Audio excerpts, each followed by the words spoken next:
Hello दोस्तों, आज की वीडियो आप लोग बहुत एंजॉय करेंगे तो पूरा देखिएगा एंड तक।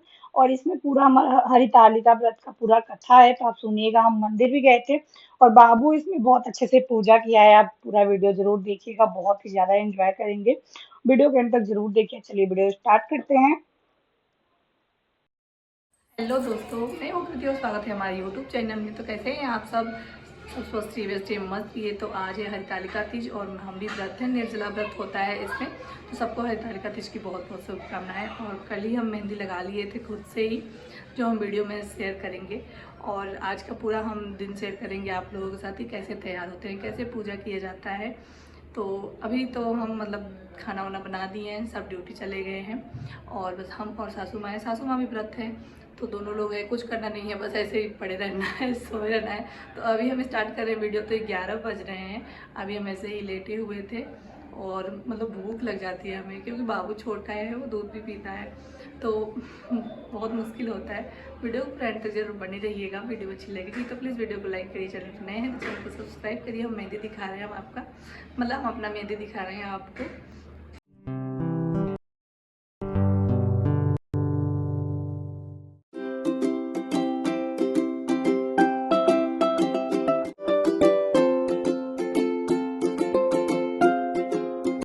से ही लगाए थे और यहाँ हम मतलब छुड़ा दिए थे, कल का ही लगाए थे। और ये अंगूठे पे हम नहीं लगाए थे क्योंकि चोट लग गई थी, यहाँ पे तो पट्टी बंधी थी, तो अंगूठा सोना सोना लग रहा था। तो आज हम लगाए थे इस पर।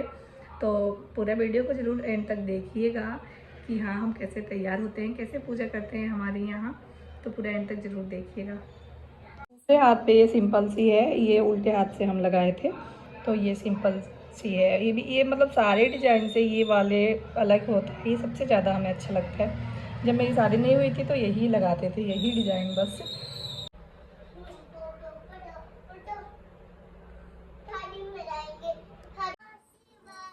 नमः शिवाय। फोन मत छूना, ठीक है?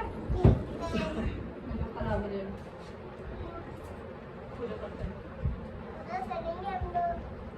हाँ बाबा, हट जाओ, बैठो आराम से पूजा करो बाबा। नहीं बैठूंगा। क्यों? मैं ऊपर जाके नहीं लगाइए, मैं इसको लगाऊंगा। ये लेके आना।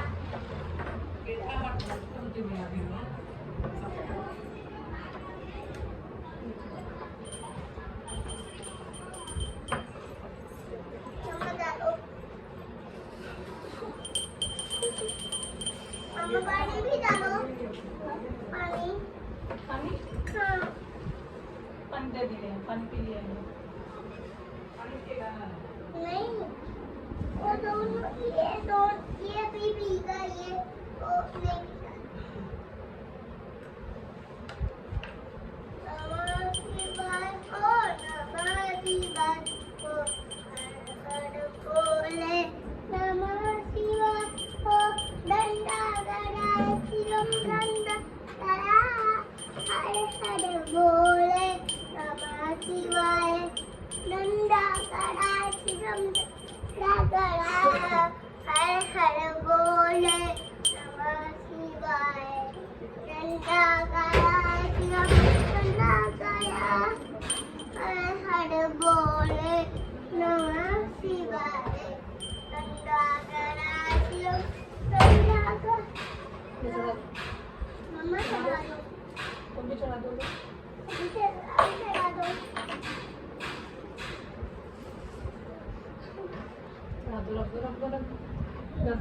चला दो, साड़ी तुम्हें चला दो। ये लो। नमः शिवाय ओ नमः शिवाय ओ हर हर बोले। नमः शिवाय डंडा गड़ा शिवम डंडा गड़ा हर हर बोले। नमः शिवाय डंडा गड़ा शिवम डंडा गड़ा हर हर बोले। नमः शिवाय नमः शिवाय ओम नमः शिवाय हर हर बोले। नमः शिवाय नमः शिवाय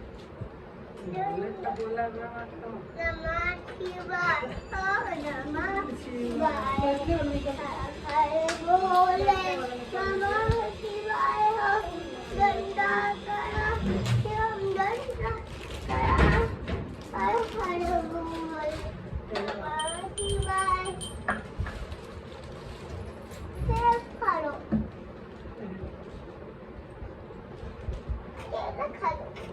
खा लो, केला खाना कुछ खाना इधर खाना है। नहीं, मेरे को नहीं खाना है। किसको खाना बैठ जा। किसको खाना? बड़ा किसको खाना है? नमः शिवाय ओम नमः शिवाय हर हर बोले नमः शिवाय गंगा शिवम गंगा करा हर हर बोले नमः शिवाय गंगा करा शिवम गंगा करा हर हर बोले नमः शिवाय गंगा करा शिवम गंगा करा हर हर बोले अच्छा बजा बजा बजा बजा नमः मामा दिखा दी बजाओ तो। शिवम गंगा करा हर हर बोले नमः शिवाय गंगा करा शिवम गंगा करा हर हर बोले नमः शिवाय गंगा करा शिवम गंगा करा हर हर बोले नमः शिवाय गंगा करा शिवम गंगा करा हर हर बोले नमः शिवाय छूना मत, हाँ, छूना मत कुछ। और कब आएगा? अभी आएगा देखना कितना अभी आएगा? हाँ, नमः शिवाय ओ नमः शिवाय ओ हर हर बोले नमः शिवाय गंगा करा शिवम आओ इधर बैठो, छोड़ दो। छुरिया। इधर। सब कुछ हो गया अंदर। नमः शिवाय भोले बाबा का माना होता है गणेश भगवान। गणेश भगवान अब ये से उधर किसको? आओ इधर। हाँ बस। नमः शिवाय ओ नमः शिवाय हर हर बोले लो नमः कथा शिवाय सुनो। कथा से हाथ में चावल सुनो रैहान एकदम इधर के परी। खाऊंगा नहीं खाएगी तार परी परी अब रानी ये से पूजा कर दो हम बैठ के। भाई कहानी सुनत रहे 3 साल वाली दोस्त तेरू अभी नहीं अभी जय करो अभी कहानी सुनो सुनो कथा सुनो। ऐसे हाँ, करो। ले लो तुम ले लो तुम भी ले लो तुम्ही ले लो सूत जी कहते हैं मंदार की माला से जिन पार्वती का केश पाल अलंकृत है और कुंडों की माला से जिन शिव जी की जटा अलंकृत है। पार्वती दिव्य वस्त्र धारण की है और जो शिव जी दिगंबर हैं, ऐसी श्री पार्वती जी तथा शिव जी को मेरा प्रणाम है। बोलो रमणीय कैलाश पर्वत के शिखर पर बैठी हुई श्री पार्वती जी कहती है, हे महेश्वर हमें कोई गुप्त व्रत या पूजन बताइए जो सब धर्मों से सरल हो, जिसमें परिश्रम भी कम करना पड़े लेकिन फल अधिक मिले। हे नाथ यदि आप मुझ पर प्रसन्न हो तो यह विधान बताइए। हे प्रभु किस तप व्रत या दान से आदि मध्य और अंत रहित आप जैसे महाप्रभु हमको प्राप्त हुए हैं। शिव जी बोले, हे देवी सुनो मैं तुमको एक व्रत जो मेरा सर्वस्व और छिपाने योग्य है लेकिन तुम्हारे प्रेम के वशीभूत होकर मैं तुम्हें बतलाता हूँ। जैसे नक्षत्रों में चंद्रमा, ग्रहों में बैठ के सुनो, ग्रहों में सूर्य, वर्णों में ब्राह्मण, देवताओं में विष्णु भगवान, नदियों में गंगा, पुराणों में महाभारत, वेदों में सामवेद और इंद्रियों में मन श्रेष्ठ है। सब पुराण और वेदों का सर्वस्व जिस तरह कहा गया है, मैं तुम्हें एक प्राचीन व्रत बतलाता हूँ। एकाग्र मन से सुनो। जिस व्रत के प्रभाव से तुमने मेरा आधा आसन प्राप्त किया है वो मैं तुमको बतलाऊंगा, क्योंकि तुम मेरी प्रियसी हो। भाद्र पक्ष मास में हस्त नक्षत्र से युक्त शुक्ल पक्ष की तृतीया तिथि को उसका अनुष्ठान मात्र नमस्कार क्या करेगा मैं पानी दूंगा फूल को वही तो था। तुम उसको नहीं देखी थी। देखो अब लोग जा बैठा जय हो जाए उसके बाद नहीं मैं उसको दूंगा। तुम आधा आसन प्राप्त किया है, वो मैं तुमको बतलाऊंगा। इसके अंदर मिल गया। प्रेयसी हो। मेरे को मिल गया। हाँ किसने अच्छा मिल गया मेरे को मिल गया मेरे को मिल गया था। इधर चढ़ाओ, इधर इधर चढ़ाओ। से इधर से उधर पीछे से पानी से भाद्र पक्ष मास में हस्त नक्षत्र युक्त शुक्ल पक्ष की तृतीया तिथि को उसका अनुष्ठान मात्र करने से स्त्रियां सब पापों से मुक्त हो जाती है। हे देवी, तुमने आज से बहुत दिनों पहले हिमालय पर्वत पर इस व्रत को किया था। यह वृतांत मैं तुमसे कहूँगा। पार्वती जी ने पूछा, हे नाथ, मैंने क्यों यह व्रत किया था, यह सब आपके मुख से सुनना चाहती हूँ। शिव जी ने कहा, भारतवर्ष के उत्तर की ओर एक बड़ा रमणीय और पर्वतों में श्रेष्ठ हिमवान नामक पर्वत है, जिस उसके आसपास तरह तरह की भूमियां हैं, तरह तरह के वृक्ष उस पर लगे हुए हैं, नाना प्रकार के पक्षी और अनेक प्रकार के पशु उस पर निवास करते हैं। वहां पहुंचकर गंधर्वों के साथ बहुत से देवता, सिद्ध, चारण, पक्षी गण सर्वदा प्रसन्न मन से विचरते हैं। वहां पहुंचकर गंधर्व गाते हैं, अप्सराएं नाचती हैं। उस पर्वतराज के कितने ही शिखर ऐसे हैं कि जिनमें स्फटिक, रत्न और वैदुर्य मणि आदि की खाने भरी है।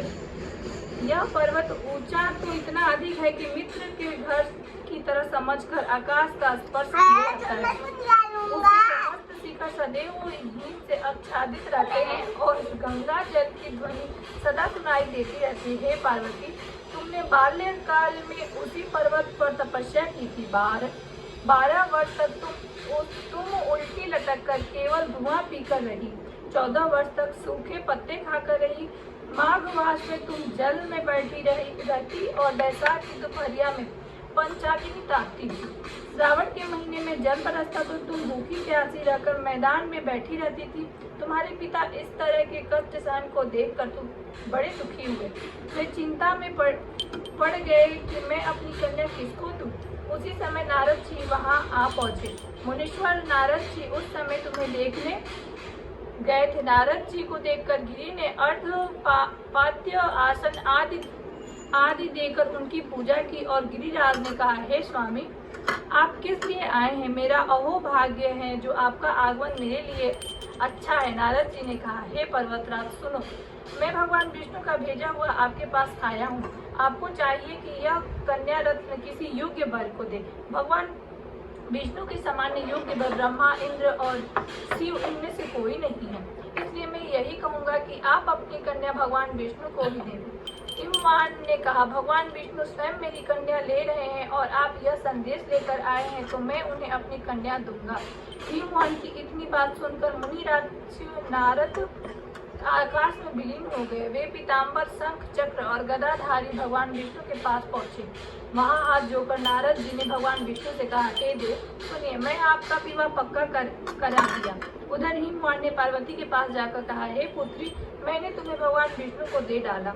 तब पिता की बात सुनकर तुम बिना उत्तर दिए ही अपनी सखी के घर चली गई। वहीं जमीन पर पड़कर तुम बड़ी दुखी होती हुई विलाप करने लगी। तुमको इस तरह विलाप करते देख एक सखी ने पास आकर कहा, देवी, तुम क्यों दुखी हो? इसका कारण बताओ।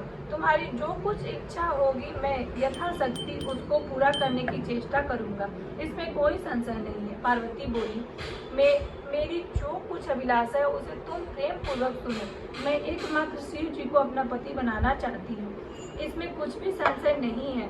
मेरे इस विचार को पिताजी ने ठुकरा दिया है, इसलिए मैं अपने शरीर को त्याग दूंगा।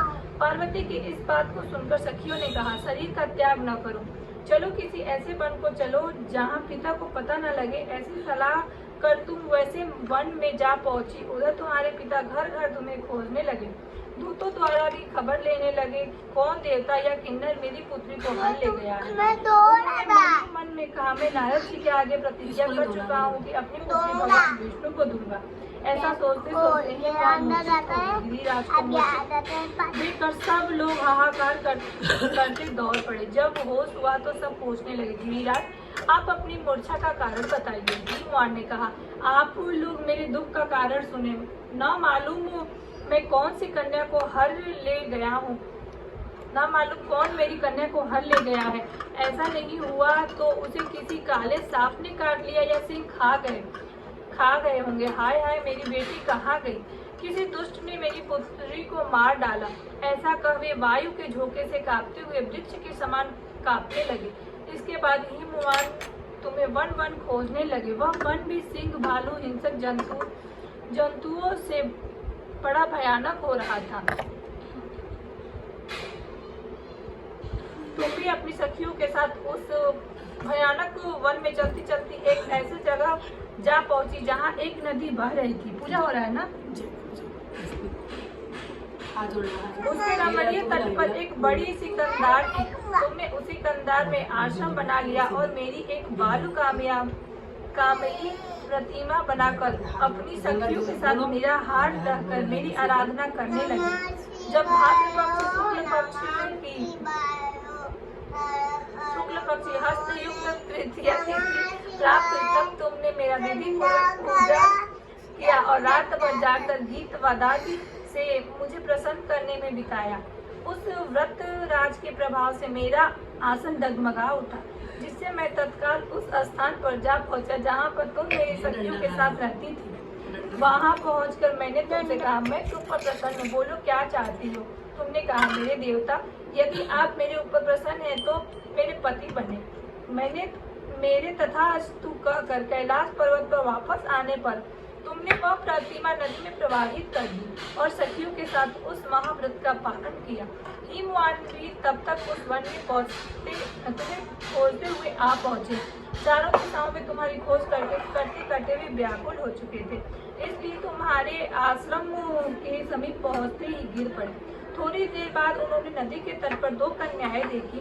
देखते ही उन्होंने तुम्हें छाती से लगा लिया और विलख कर रोने लगी। फिर पूछा, पुत्री, तुम सिंह, मृग आदि जंतुओं से भरे इस वन में क्यों आ पहुंचे? पार्वती ने उत्तर दिया, हे पिताजी, मैंने पहले ही अपने आप को शिव जी के हाथों सौंप दिया था।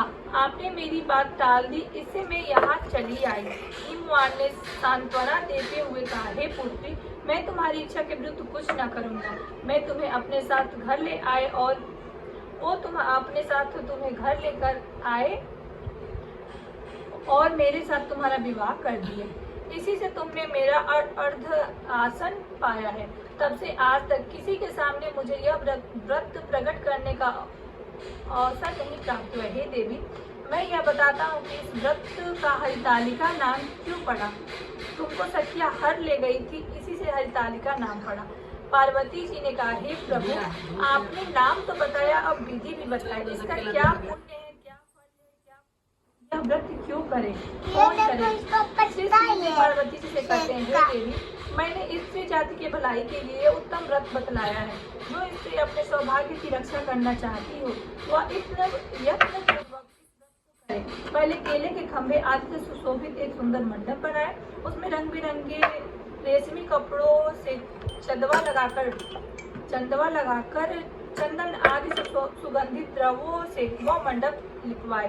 फिर शंख भरे मृदंग आदि बजाते हुए बहुत से लोग एकत्रित होकर तरह तरह के मंगलाकार करते हुए उस मंडप में पार्वती जी तथा शिव जी की प्रतिमा स्थापित करें।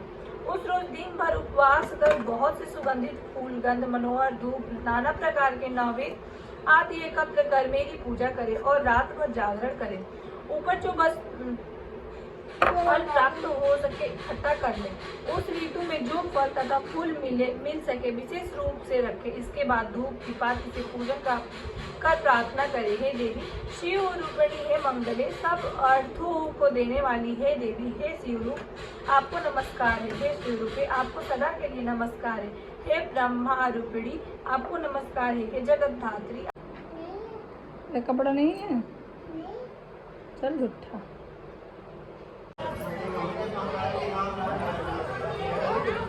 हाँ